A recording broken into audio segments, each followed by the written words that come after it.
কুখ্যাত বাচ্চু রাজাকার, যে অসংখ্য মানুষকে হত্যা করেছে, যে গাছে উঠিয়ে পর্যন্ত বহু মানুষকে গুলি করে করে হত্যা করেছে, বহু মা বোনকেও সে ধর্ষণ করেছে। এই ব্যক্তি কীভাবে ফাঁসির দণ্ডাদেশ প্রাপ্ত আসামি কীভাবে এভাবে প্রকাশ্যে ঘুরে বেরিয়ে মানুষের উপর অত্যাচার জুলুম নির্যাতন করে, এটা আমার বোধগম্য নয়। আবুল কালাম আজাদ ওরফে বাচ্চু রাজাকারের বাহিনী যৌথভাবে আমাদের এই বিএনপি নেতা কর্মীর উপর হামলা করে। নম্বর যে সাউথ টাউনে হোক আপনার স্বপ্নের আবাসন, আগে দখল পরে মূল্য পরিশোধ। ঘটনা ঘটেছে, যে দুর্ঘটনা ঘটানো হয়েছে সেটা নেপথ্য নায়িকা হচ্ছে এই আবুল কালাম আজাদ। তার গ্রাম থেকে প্রায় 500-600 লোক আসছে ঢাল সড়কি এবং রামদানি, এবং শাহ আবু জাফর তার গ্রামের থেকে তার আত্মীয় স্বজন যারা ছিল তাদের নেতৃত্বেই মূলত এই হামলাটা হয়েছে। তারা চায় না যে বলমারি মানুষ শান্তিতে বসবাস করুক, তারা চায় না বলমারির মানুষ সঠিকভাবে বিএনপির পতাকা তলে ঐক্যবদ্ধ থাকুক। তারা বাল্যবন্ধু, তারা শিক্ষা জীবনে একসঙ্গে পড়ালেখা করেছে, তারাই মূলত একজন আরেকজনের পরিপূরক হিসাবে কাজ করে থাকা। জাফর যখন ক্ষমতায় ছিল তখন আবুল কালাম আজাদ সহায়তা নিয়েছে, আবুল কালাম আজাদ যখন ভালো পজিশনে থেকেছে তখন আবু জাফর সহায়তা নিয়েছে। এরা একে অপরের পূরক হিসাবে কাজ করে থাকে। আবার আবু জাফরের ভাতিজা, তার নাতি জামাই, তারা এই সমস্ত লুটপাটের যৌথ ফোর্স। এটা তারা পাশের থানা থেকে এসে লুটপাট সন্ত্রাস করে মানুষের দোকানপাটে তালাবদ্ধ করছে ও বাড়িতে অগ্নিসংযোগ করছে, লুটপাট করছে, এবং মামলা হলে বাধ্য করতেছে সেই বাদীদেরকে সেই মামলা প্রত্যাহার করার জন্য। বলমারিতে বিশাল র্যালি, প্রায় 15-20 হাজার মানুষের র্যালি।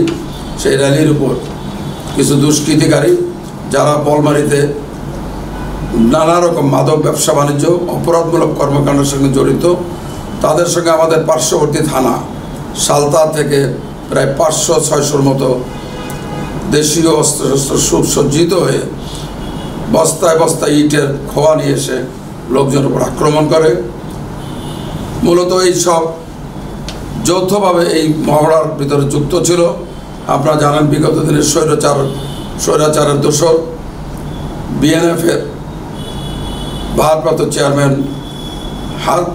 প্রায় 12-13 বার দল বদলকারী শাহ মোহাম্মদ আবু জাফর এবং তার বাল্যবন্ধু, তার শিক্ষা জীবনের বন্ধু, কুখ্যাত রাজাকার, মৃত্যুদণ্ডপ্রাপ্ত আসামি আবুল কালাম আজাদ ওরফে বাচ্চু রাজাকারের বাহিনী যৌথভাবে আমাদের এই বিএনপি নেতা কর্মীর উপর হামলা করে। এই কুখ্যাত আবুল কালাম আজাদ একটি মামলায় তার ফাঁসির আদেশ হয়েছে। দীর্ঘদিন সে দেশের বাইরে পালিয়েছিল। জুলাই আগস্ট আন্দোলনের পর আমি জানি না সে কীভাবে ইমিগ্রেশন ক্রস করে বাংলাদেশে এসেছে। তার এবং তার ছেলে ড্রাগ অ্যাডিক্টেড মুস্তাইন বিল্লাহ জিহাদ এবং তার কিছু নিকট আত্মীয় স্বজন আছে, তাদের নেতৃত্বে বলমারী উপজেলার পরামর্শদ ইউনিয়ন মহেন্দ্রবাজার প্রতিনিয়ত লুটপাট, অগ্নিসংযোগ, জোরপূর্বক চাঁদা আদায়ের কার্যক্রম চলছে। আমি বহুবার প্রশাসনের দৃষ্টি আকর্ষণ করার চেষ্টা করেছি। তাদের বাড়ি সালতা উপজেলায়, আমাদের 2 নির্বাচনী এলাকায়। কীভাবে তারা অন্য একটি থানায় এসে একের পর এক লুটপাট, চাঁদাবাজি করছে, মানুষের বাড়িতে অগ্নিসংযোগ করছে, মা বোনের উপর অত্যাচার নির্যাতন করছে, এবং তাদের অত্যাচারে বহু দরিদ্র নিরীহ মানুষেরা এই দেশ থেকে পালিয়ে যাওয়ার জন্য বা অন্যত্র পালিয়ে থাকতে বাধ্য হচ্ছে। একটি দেশ, স্বাধীন সার্বভৌম দেশ, সে দেশে আইন আছে, নিয়ম কানুন আছে।